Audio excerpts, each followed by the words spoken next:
Today we're going to discuss client touch schedules. When I'm talking about client touch schedules, we're going to break it down into monthly, and we're going to break down our clients into 3 levels. One of the biggest things, concerns, I guess, that I have when I go out to a client is that the CEO or the owner is worried about, am I touching my clients enough? Are we, holding on to those clients, so to speak? And and most people don't have a plan on how to do it. So let's talk about what a plan looks like, what's included in that plan. I'm not going to give you the exact plan, but let me give you the ingredients for the plan. So to begin with, you have to break down your clients. We break them down very simply into platinum, gold, and silver, whatever you want to call them. I'm going to give you an example of one of our clients. One of our clients, we broke it down by net sales. And with that, it was anything greater than 100K was a platinum client.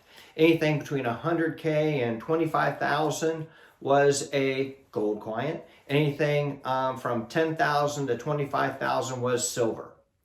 And then we had to define how many times we're going to touch them. And when we talk about touching them, we have to talk about what a touch is. A touch could be however you define it, but you need to define it. A touch could be, let's just say that for my platinum clients, I'm going to make sure that we have, for this client, he wanted 3 face-to-face meetings a month.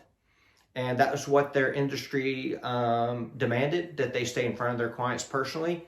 And so 3 face-to-face meetings. Then I have other clients that say those touches are at least 2 face-to-face and 1 phone call. And however you define it, but you need to define it. And so as we look at that, and we take these touch schedules, this is a monthly touch schedule. If you look at it, there's also a marketing touch. And with that marketing touch, that is tremendously important. It is an email, could be, very markety, it could be lead gen, it could be, just branding, but you need to make sure you send an email to your database.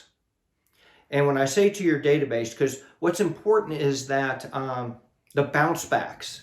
So I got Joe Smith, he's our #1 client, and I haven't heard from him in a while, and then all of a sudden his email's bouncing back. Okay, probably not there anymore. So you need to go find him, because if you find him, I got a new client somewhere else, because most people take a similar job to where they're at, or something's going on, you want to follow up with them. The other piece is the bounce backs. They're on vacation. You get an email back saying, hey, I'm out this week. You need to talk to Sam or Bobby. Okay, usually they pass it to someone that's a lateral or someone that's the next level up, and you need to add those people to your database. And so you add additional names to your database. So looking at this, and when you look at this touch schedule, it is, so platinum, I need to touch them 3 times. And with this client, it was 3 times, and for the first 6 months, and after that it would go to 2. And you define those touches, and then it's got to be put in a CRM. Okay, however you're tracking it, your software, you need to keep track of it in your CRM. Whether you're using Salesforce, Pipedrive, whatever the case may be, then you can run reports to know that your clients are being touched. And if you look at it, the example is this person had 10 platinum accounts, 10 platinum clients. And if I'm going to touch them 3 times, okay, and 3 times 10, that's 30. 30 monthly touches need to be on those folks.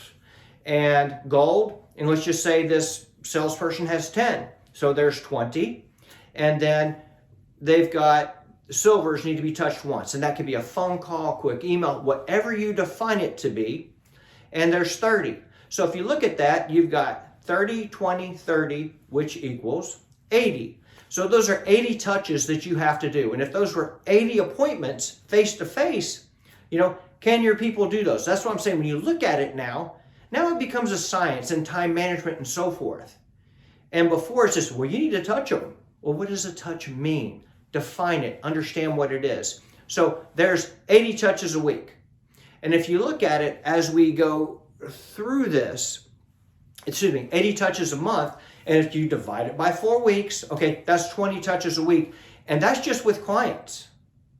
We haven't talked about prospects. But in video 2, that's what video 2 of the touch schedule. We're going to talk about target clients and target prospects and so forth, and what those touch schedules look like. We're also going to touch base on, if I have a silver client, how do I make them a gold prospect? How often should I touch them? Okay, so next video, that's what we're going to discuss. But you need to have a touch schedule. It needs to be able to be put into your CRM so you can look, are my clients being touched? Yes, they are. And you can run a report from it. Well, that's all I have for this week. If you found value, please like, follow, and subscribe. And I look forward to putting out the next video, which will be on prospect touches. Thank you very much.